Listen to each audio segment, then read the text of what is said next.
Queridos, mais uma vez, graças e paz. Nós vamos abrir a Escritura Sagrada na primeira carta de João, capítulo 5. Nós vamos ler nesta noite os versículos de 6 a 12. Diz assim a Escritura Sagrada: Este é aquele que veio por meio de água e sangue, Jesus Cristo, não somente com água, mas também com água e com sangue. E o Espírito é o que dá testemunho, porque o Espírito é a verdade. Pois há três que dão testemunho no céu: o Pai, a Palavra e o Espírito Santo, e esses três são um.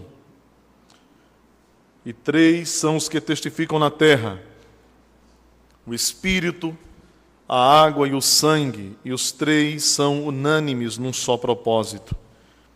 Se admitimos o testemunho dos homens, o testemunho de Deus é maior. Ora, este é o testemunho de Deus que Ele dá acerca do seu Filho. Aquele que crer no Filho de Deus tem em si o testemunho.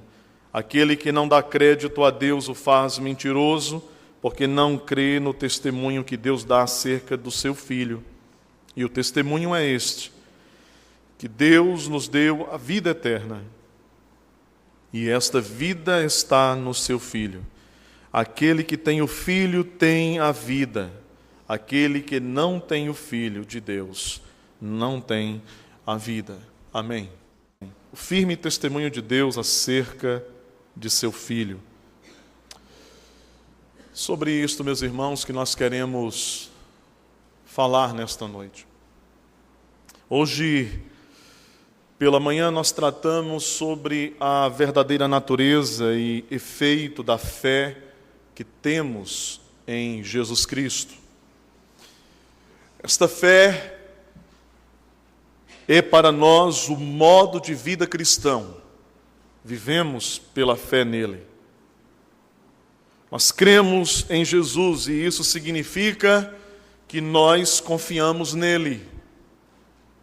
Nós temos confiança nele. Isto é o que significa crer no único Filho de Deus. Todos que foram feitos filhos de Deus sabem qual é a verdadeira identidade de Jesus.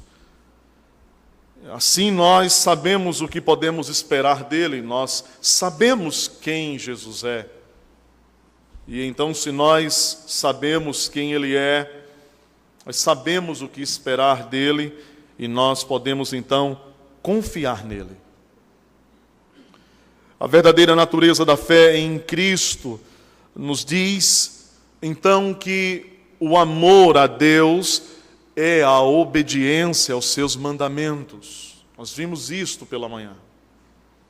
De modo que se alguém diz que ama a Deus, mas não guarda os seus mandamentos, este não passa de um falador mentiroso.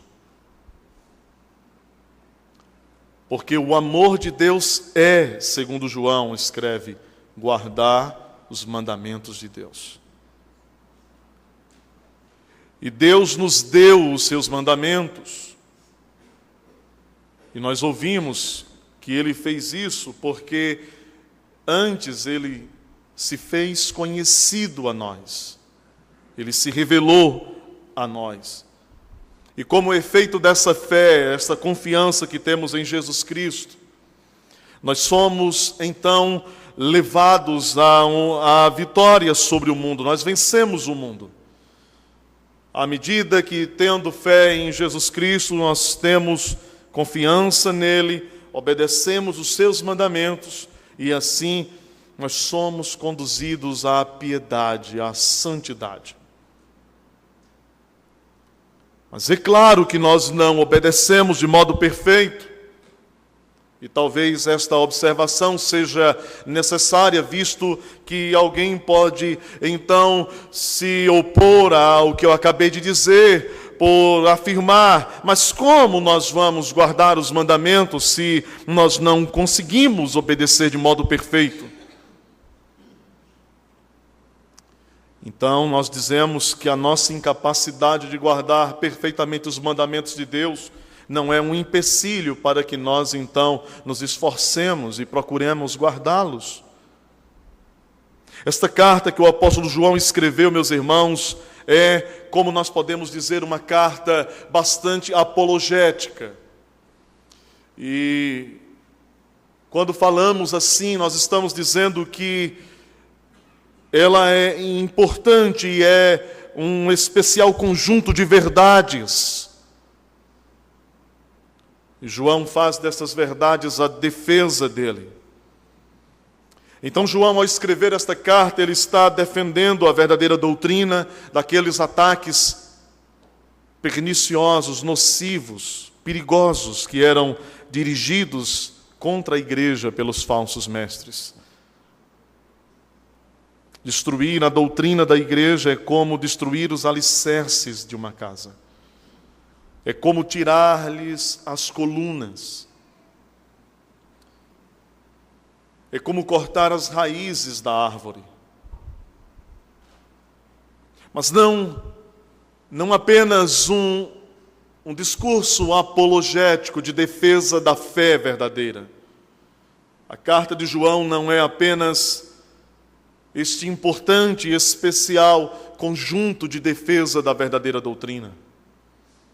Mas ao escrevê-la, João também nos faz saber que ela se revela como uma grande fonte de alento para a Igreja de Jesus Cristo em todos os tempos.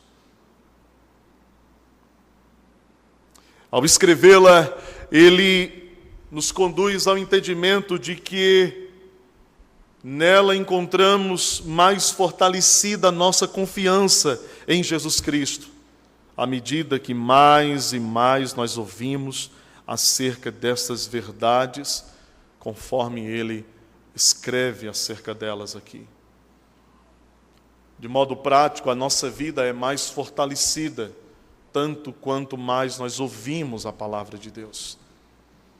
Por isso nós dizemos que a pregação da palavra de Deus, o ensino da verdade de Deus, é como um meio de graça, é um instrumento poderoso que fortalece a nossa fé.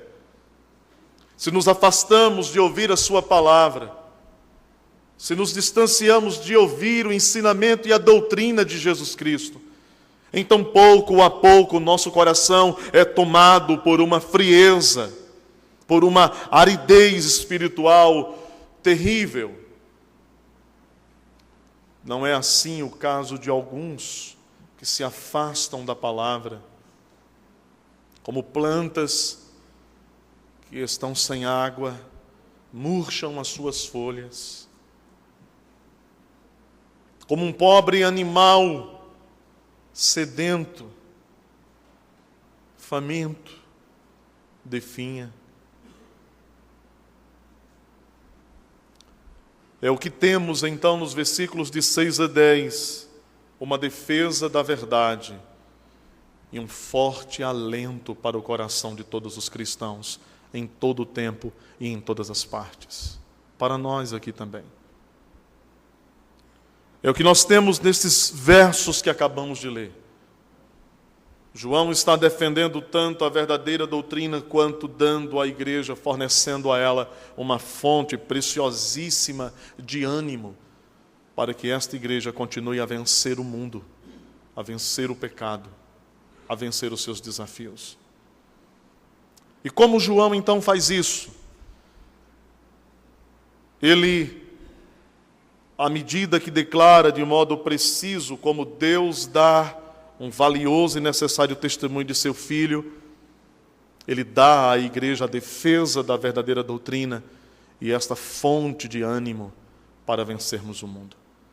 Ele nos fornece estas preciosidades, estas bênçãos, à medida que ele declara que Deus, o Pai, dá acerca de seu Filho um testemunho precioso e um testemunho necessário. É isso, pois, meus irmãos, que precisamente no versículo de número 6 nós lemos. João diz, então, que Jesus veio por meio de água e sangue. Talvez você já tenha lido isso algumas vezes. Se você tem o costume de ler a Bíblia, sem dúvida você já leu isso algumas vezes. Água e sangue. Aqui são estas valiosas testemunhas acerca de Jesus. Um pouco mais, como vimos pela manhã, meus irmãos, João está apresentando a verdadeira identidade do Filho de Deus. Lembrem-se de que os falsos mestres estavam mutilando a identidade de Jesus. Eles haviam transformado Jesus Cristo em alguma coisa muito estranha, muito diferente, numa pessoa extremamente diferente, distante daquilo que a igreja havia recebido. E quando falamos de testemunha, ou de testemunhar algo, que se pretende com o testemunho é a comprovação de alguma coisa. E então, seguindo, meus irmãos, este raciocínio, então nós podemos dizer que João pretende, ao falar de água e sangue, comprovar alguma coisa que está relacionada à pessoa de Jesus Cristo e alguma coisa que estava sendo descaracterizada, estava sendo negada por aqueles falsos mestres que mancharam a verdadeira identidade do Filho de Deus. A água e sangue, então, referem-se ao batismo e à morte de Jesus Cristo. Ele foi batizado com água e na sua morte o seu sangue foi derramado. João está dizendo que Jesus Cristo nos é apresentado por meio de água e sangue. E naquele batismo, a divindade do Filho de Deus foi ali declarada pelo próprio Pai. O Espírito Santo desceu sobre ele em forma de pomba.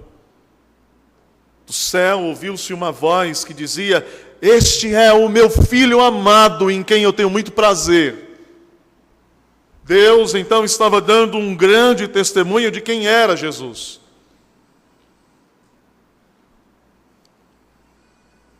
Ele era divino. Ele não era qualquer pessoa.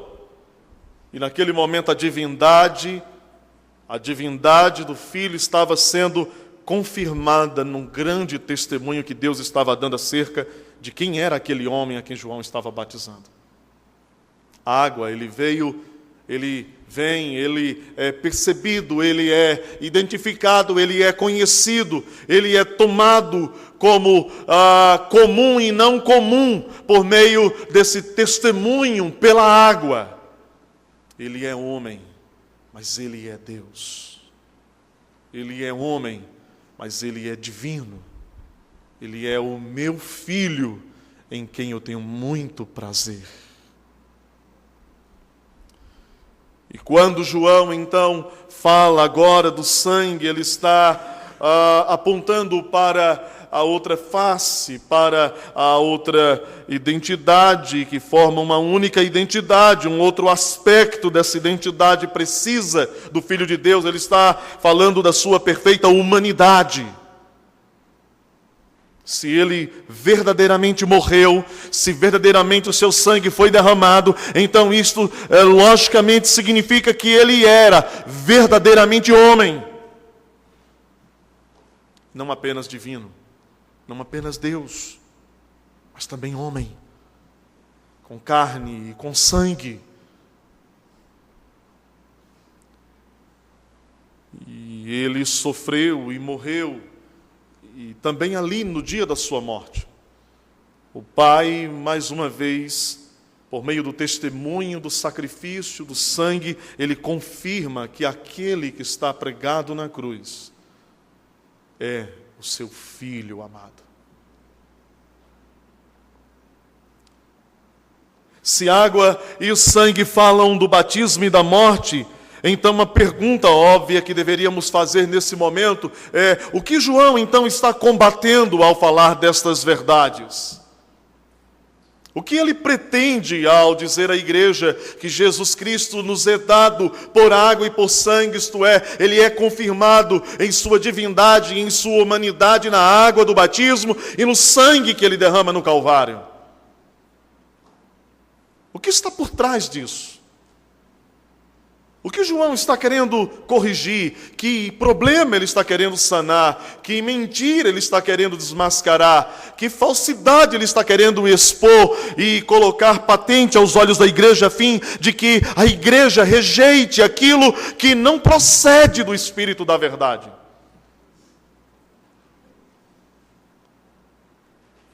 Ele estava combatendo o erro de alguns dos falsos mestres daqueles dias. Ele estava combatendo o erro de alguns dos pregadores daqueles dias, que chegavam a dizer, pasmem, que Cristo esteve com o homem Jesus no seu batismo. Talvez para muitos aqui, isso seja uma novidade, mas acreditem, isto foi a forma de uma doutrina pregada nos primeiros séculos da igreja. Eles diziam então que Cristo esteve com Jesus, o homem, no batismo. Então nós estamos lidando com uma espécie de dicotomia, de dualismo, em que Jesus é alguém e que Cristo é outra personalidade, e então Cristo divino esteve sobre Jesus humano. E quando isso aconteceu? Aqueles mestres diziam, no dia em que ele foi batizado com água. Cristo divino veio sobre Jesus homem. Mas não parava aí. Aqueles mestres, aqueles pregadores diziam mais à igreja, mas antes que ele morresse na cruz, Cristo deixou Jesus, e tão somente quem morreu ali foi o homem. Uma loucura!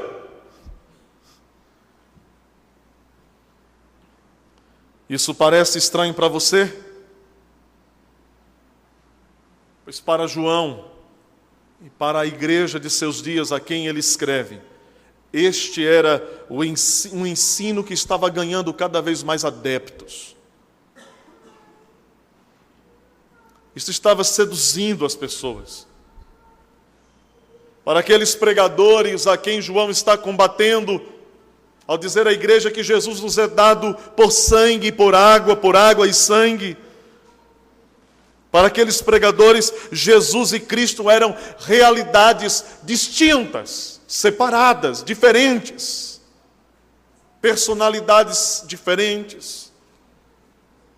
Jesus nasceu como homem, simplesmente homem, assim como eu e você, apenas homem, até que em seu batismo o Cristo veio sobre ele, mas o deixou antes que ele morresse naquela cruz.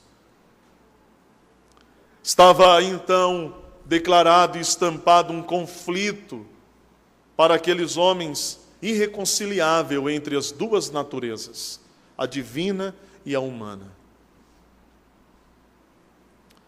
A igreja precisa responder às heresias. Os ministros da verdade, os pregadores do evangelho, eles precisam bradar a voz contra as heresias, o erro, o engano, a falsidade. João está fazendo isso. Ele é apóstolo. Ele está ensinando a igreja. Ele está dizendo como ela deve se preservar, como ela deve se proteger. Ele está dizendo como essa igreja deve identificar aqueles que procuram conduzi-la pelo caminho da mentira. Veja então, meus irmãos, a importância de João ao dizer que o Espírito de Deus dá testemunho verdadeiro do que realmente aconteceu. É isso que ele diz no verso 6. E o Espírito é o que dá testemunho, porque o Espírito é a verdade. João está dizendo que o Espírito que está conduzindo aqueles mestres que separam Cristo do homem, não é o Espírito de Deus. Assim como não tem sido o Espírito de Deus que tem guiado e feito com que alguns pregadores desta era, destes dias, preguem. Muitos dos nossos dias também estão falando por boca de demônios. Quando ensinam mentiras nocivas, destrutivas à igreja. Eles não precisam ensinar à igreja doutrinas assim escandalosas, esquisitas demais como esta. Mas quando eles apenas conduzem a igreja por um caminho de superstição, não estão fazendo senão iludir os corações e desviar as mentes da verdade, fazendo com que a fé destas pessoas esteja sobre plataformas instáveis, apoiada em mentiras, em enganos. Este é um quadro dos nossos dias. E ele parece que não melhora, só piora. Quanto mais andamos, quanto mais ouvimos, quanto mais pesquisamos, encontramos mais, quando não heresias escandalosas, superstições idiotas.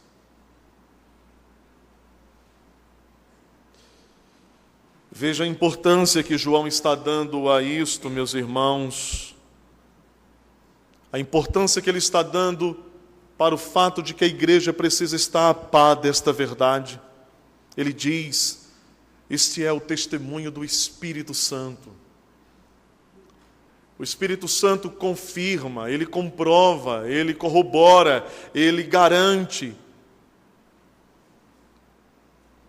Tanto no batismo quanto na cruz, o Espírito testemunha que ali estava Deus homem, sem qualquer separação de naturezas, numa unidade inseparável, numa unidade perfeita, inquebrável, numa unidade poderosa e necessária à nossa redenção, pois o nosso Redentor precisava ser Deus e ele também precisava ser homem,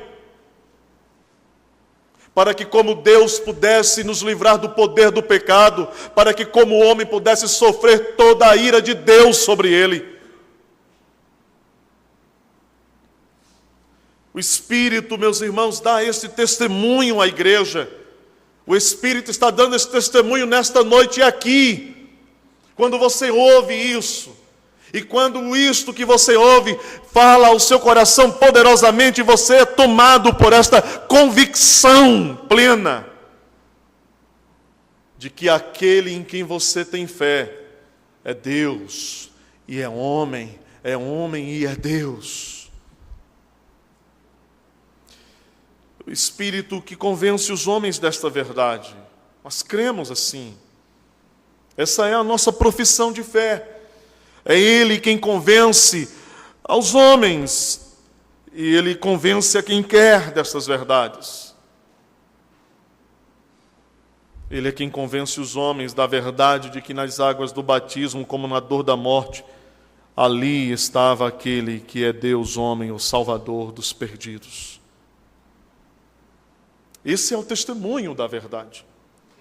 É o testemunho que o Espírito Santo dá da verdade no nosso coração. Cristo era assim, Ele é assim.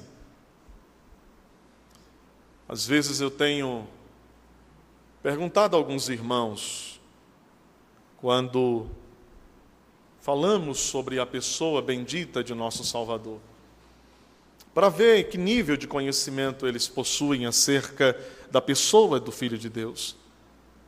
E alguns não têm se saído muito bem na sua resposta.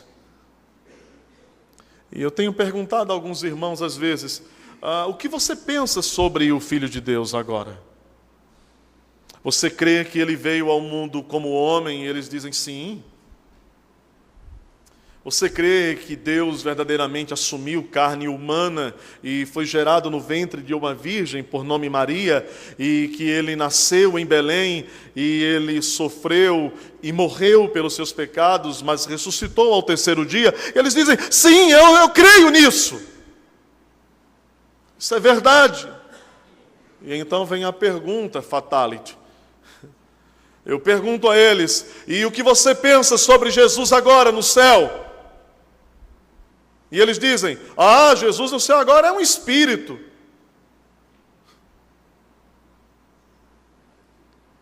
Ele não é espírito, pastor? Eu digo, eu estou perguntando a você. Sabe aquela estratégia de quem não sabe ou não tem muita certeza? Transfere a pergunta para a gente. Ele não é espírito. Eu digo, o que você pensa? E então alguns irmãos têm sido chocados de uma forma muito especial quando eu digo: Jesus Cristo está no céu e Ele tem ossos e carne e sangue como você tem. Porque se você acreditar em alguma coisa diferente disso, você não crê no testemunho que o Espírito Santo dá acerca do Filho de Deus ressurreto que foi aos céus. Eles têm dito algumas vezes para mim: Jesus é Deus, mas eles têm uma dificuldade imensa de ter a certeza de que Jesus Cristo no céu agora é um homem. E talvez eu esteja narrando aquilo que estava no seu coração até hoje, e na sua mente até agora. E eu tenho dito a estes irmãos, com muito amor: não tenha medo de saber e de confessar que Jesus Cristo está no céu agora, e Ele é um homem. Porque quando Ele assumiu esta humanidade, a partir daquele dia, por toda a eternidade afora, Ele permanecerá sendo Deus, e Ele permanecerá sendo homem. O apóstolo Paulo fala sobre isso de maneira extraordinária quando escrevendo a Timóteo. Ele diz: pois não há outro mediador entre Deus e os homens, senão Jesus Cristo. E ele poderia ter parado aí, mas ele diz: homem! O nosso mediador é homem e é Deus. Ele está com aquele corpo que nasceu em Belém, ele está com aquele corpo que foi furado pelos cravos, rasgado pela lança, ele está com aquele corpo que voltou à vida ao terceiro dia, que ressuscitou, ele está com aquele corpo, com o mesmo corpo. Ele foi para o céu com este corpo, e ele voltará tal qual ele o é agora. Nós o veremos como ele é, veremos Deus revelado plenamente em Cristo, a revelação do Pai, de Deus na sua essência. João está dizendo, esta é uma segurança e uma certeza que o Espírito Santo dá, este é o testemunho dele. Quando cremos em Jesus Cristo, quando então nós temos fé nele, pela qual somos justificados. Então isto significa que o Espírito Santo testemunhou em nosso coração esta realidade acerca de Jesus Cristo. Talvez nós não tenhamos em um momento imediato uma compreensão larga e extensa desse testemunho do Espírito Santo. Mas Ele depositou isso em nós e Ele vai fazer com que isso vá sendo ampliado, com que isso venha sendo tomado por conhecimento claro, lúcido, lógico. Então, quando João fala que o Espírito Santo testemunha dessa verdade aos homens, nós estamos agora sendo lembrados de que nenhum homem pode chegar a essa certeza por mecanismos humanos. Há algumas pessoas aqui, talvez hoje, nesta noite, que vão ouvir esse sermão até o fim. E elas continuem tocando as suas vidas como tocaram suas vidas até hoje. Porque, no fundo, não é como eu posso falar dessas coisas que faz com que você possa crer nisso. Na verdade, não é. E nem toda a habilidade que eu pudesse ter de falar a vocês de uma maneira muito convincente, lógica e racionalmente precisa, nem isso poderia convencer você em seu coração de que esse é o testemunho da verdade. E então fizesse com que sua vida desse uma mudança completa de direção, total. Só o Espírito da verdade pode convencer homens acerca de quem é o Filho de Deus.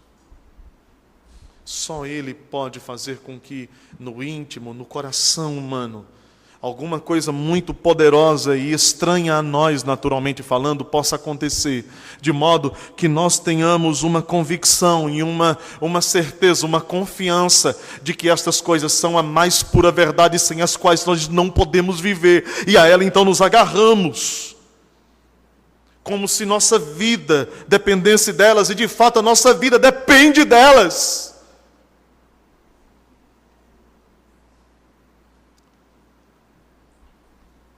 Esta certeza não vem por meios humanos. Esta confiança e essa certeza não vem de um conhecimento meramente intelectual. É obra do Espírito Santo atuando na mente e no coração dos homens, convencendo-os disso. E talvez Ele esteja fazendo isso com alguém aqui hoje, agora.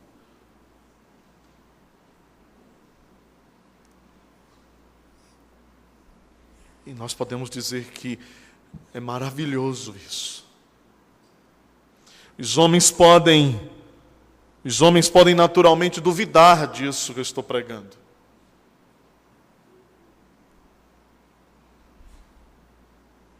Os homens podem naturalmente se opor a isso que eu estou pregando. Os homens podem naturalmente rejeitar isso. Eles não precisam do diabo para rejeitar estas verdades. Não! O homem não precisa do diabo para cometer qualquer pecado, nem o da incredulidade. Embora aqueles que vivem para satisfazer os desejos de seu pai, segue-lhes o entendimento, para que não lhes resplandeça a luz do Evangelho. Mas a luz brilha nas trevas. A luz brilha em meio à escuridão do entendimento. A luz brilha em corações mais entenebrecidos, mais escuros. E não há coração tão escuro que não possa ser clareado pela poderosa luz do mundo, Jesus Cristo, Filho de Deus. Os homens podem duvidar destas coisas, eles podem se opor a elas, eles podem rejeitar essas coisas. Naturalmente, eles são capazes disso. Mas João nos ensina que somente pelo Espírito de Deus os homens podem se apropriar desta verdade poderosa. Somente pelo Espírito eles podem aceitar como fato estas coisas. Se aqueles mestres da falsidade, do erro, não podiam ver e aceitar estas verdades declaradas, como muitos em nossos dias não podem, e exatamente por conta disso eles se mantêm longe da verdade, significa que sejam aqueles mestres do passado, sejam os homens do presente, mantendo-se eles longe desta verdade, alheios a ela, olhando para elas como quem vê através da vitrine, apenas de longe, mas não podem tocar, sentir, experimentar.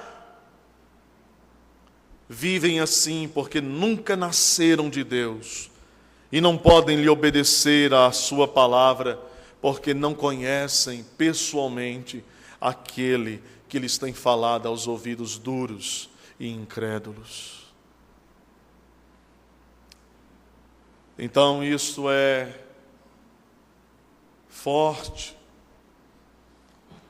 João, à medida que continua expondo o seu testemunho, ou o testemunho de Deus acerca de seu Filho, ele nos leva um pouco mais à frente, e quando nós chegamos aos versículos 7 e 8, certamente aqui existe um desafio grande para nós. Vejam o que diz a Escritura: pois há três que dão testemunho no céu, o Pai, a Palavra e o Espírito Santo, e estes três são um. E três são os que testificam na terra: o Espírito, a água, o sangue, e os três são unânimes num só propósito. E a pergunta é: por que isso parece desafiador? Eu queria que, se você pudesse prestar atenção, estas palavras, o verso 7 e 8, elas estão postas entre colchetes. E esses colchetes que estão aí, eles estão indicando que sobre estas palavras existe um debate. Nós chamamos isto de debate manuscritológico, o debate do manuscrito. Isso não é fácil. É uma batalha, uma luta. Nós sabemos, nós não temos os textos originais que os apóstolos escreveram. Nós não temos os pergaminhos, as cartas originais, os autógrafos, assim chamados. Mas nós temos mais de 2.000 cópias do Novo Testamento. Cópias muito antigas dos primeiros séculos, cópias de séculos posteriores. E certamente nós temos muito mais cópias do Novo Testamento do que de qualquer outra obra, de qualquer grande filósofo que você possa imaginar.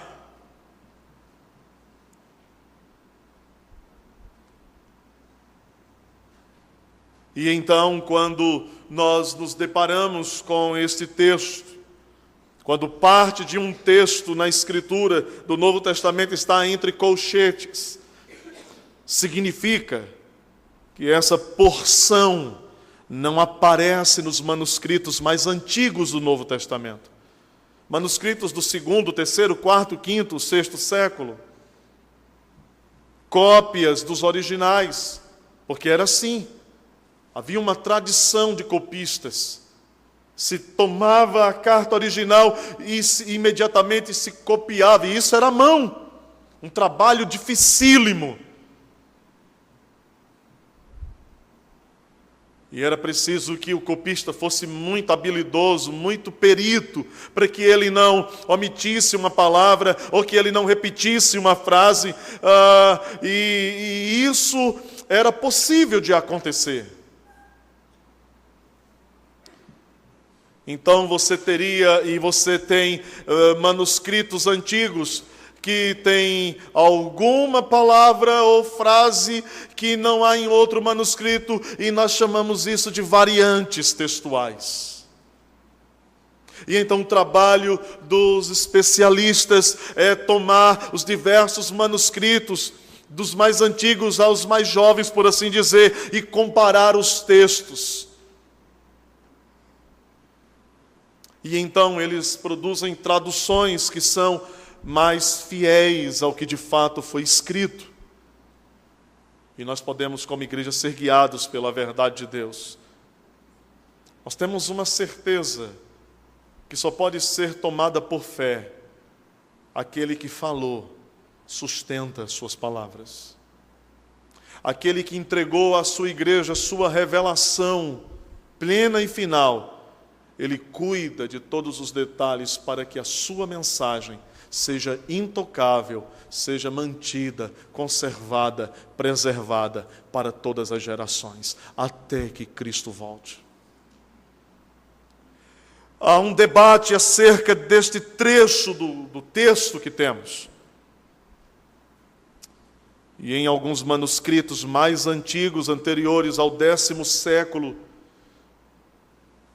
esta parte não aparece. Então, em séculos mais recentes, quando um movimento de crítica textual surgiu, quando um trabalho de dissecação da Escritura Sagrada chamado de alta crítica, quando mestres, quando especialistas começaram agora a procurar erros na Bíblia, problemas no texto sagrado, e começaram agora a dissecar o texto bíblico, começaram agora a mostrar o que talvez pode ser palavra de Deus, o que não é. Eles fizeram um esquartejamento das Escrituras Sagradas. Duvidaram da autoria de livros, chamaram alguns de novela e romance e mitos, e uma verdadeira bagunça nisso começou a acontecer no mundo.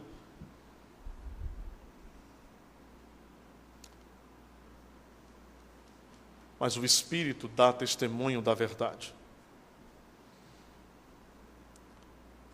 E certamente a igreja pode descansar na convicção de que nós podemos ter acesso a um texto muito preciso, muito próximo, e que ainda que os copistas possam ter falhado repetindo ou interpretando um termo, ainda nem mesmo estas variantes podem alterar o conceito da revelação de Deus para a igreja. Nós não somos guiados por ilusões. A igreja não é estruturada e nem guiada por fábulas, por mitos, por histórias imaginativas. Nós somos guiados pela palavra verdadeira de Deus.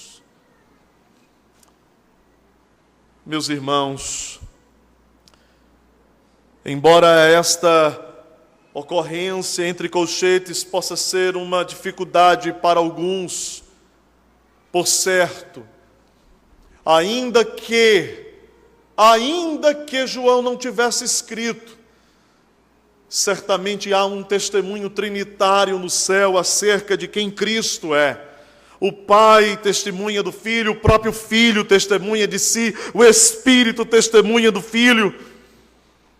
Cada uma dessas pessoas são unânimes quanto à obra da redenção e quem Jesus Cristo é de fato. E dominado por esta convicção, João escreve que Deus nos oferece seu testemunho acerca desse Filho. E homens podem mentir e falhar, mas Deus não pode nunca mentir e falhar. O testemunho dos homens pode ser falso, mas o testemunho de Deus é verdadeiro. E no versículo 10, João fala de como Deus aplica em nós esse testemunho de seu Filho glorioso. Ele o realiza em nosso coração, João está dizendo. Ele nos convence dessa verdade, mesmo que tentem arrancar esta verdade de dentro de você. Ela permanecerá enraizada em seu coração.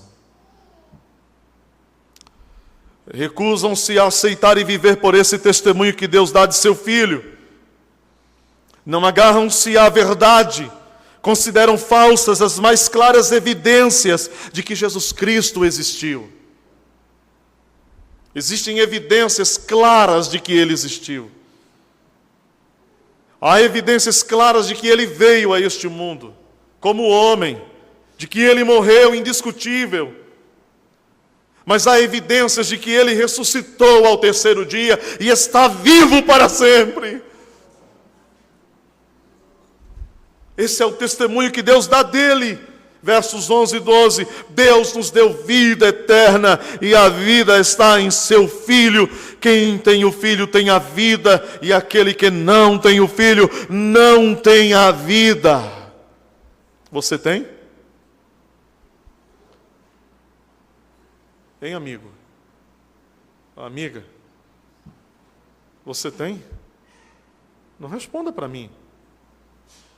Sabe? Porque você pode dizer por uma espécie de satisfação pública, como se diz, para não sair por baixo. Mas lá no tribunal da sua consciência, você ouvirá uma voz dizendo para você qual é a verdade. Você tem? Você tem o Filho? Você tem a vida eterna? a qual Deus prometeu a todos quantos creem no seu Filho, todos quantos confiam nele, todos quantos creem que Ele é Deus, Salvador dos homens. Esse é o poderoso resultado desse testemunho que Deus dá de seu Filho, meus irmãos. Um efeito contínuo, duradouro, permanente, progressivo. Ele nos dá a vida em seu Filho de um modo muito pessoal. Por um aproximar-se dele. Por isso ele diz: vinde a mim todos que estáis cansados e sobrecarregados, e eu vos aliviarei. Ele está dizendo: aproximem-se de mim, venham a mim, e eu vos darei vida, e vida em abundância. Creiam em mim, confiem que os seus pecados são perdoados. Ele diz: confessem o meu nome diante dos homens. Estar no Filho de Deus, como Deus diz por meio de João, estar em seu Filho, significa conhecê-lo pessoalmente. Eu queria dizer a vocês, e a grande maioria de vocês aqui sabem disso, como é maravilhoso conhecer Jesus. Como é bom isso. Como é bom saber que em nossa miséria Ele assumiu o nosso lugar na cruz. Como é bom saber que, perdidos quais estávamos, em direção em trevas, Ele então veio a nós e nos deu vida. E como é precioso isso. Nós somos muito defeituosos, irmãos. Nós temos muitas fraquezas e há muitas ruindades em nós ainda. Há muitas tendências, há coisas das quais nós nos entristecemos, há coisas que nós gostaríamos que não fossem tão constantes na nossa vida, mas nem mesmo essa realidade que é tão real para nós pode anular o fato de que estar em Jesus, aproximar-se dele, isto é, conhecê-lo pessoalmente, é algo maravilhoso, que nos ajuda muito, que nos eleva acima de todas essas fraquezas terríveis. Faz com que os nossos pés andem altaneiramente, como disse Abacuque. Nos faz andar acima disso. Estar em Jesus significa confessá-lo diante dos homens. Quem conhece a Jesus Cristo não pode se conter em dizer aos homens, em deixar explícito, claro: eu sou discípulo de Jesus Cristo, eu creio em Jesus Cristo. E sabe, amigo, a melhor coisa que você deveria fazer agora é crer também. Porque quando conhecemos de modo pessoal a Jesus, por nos aproximar, ou termos sido aproximados dele, então nós somos impulsionados a confessá-lo diante dos homens. Não dá para calar a boca. Não dá para deixar o nosso vizinho viver 30 anos do nosso lado, sem que ele saiba que nós somos crentes em Jesus.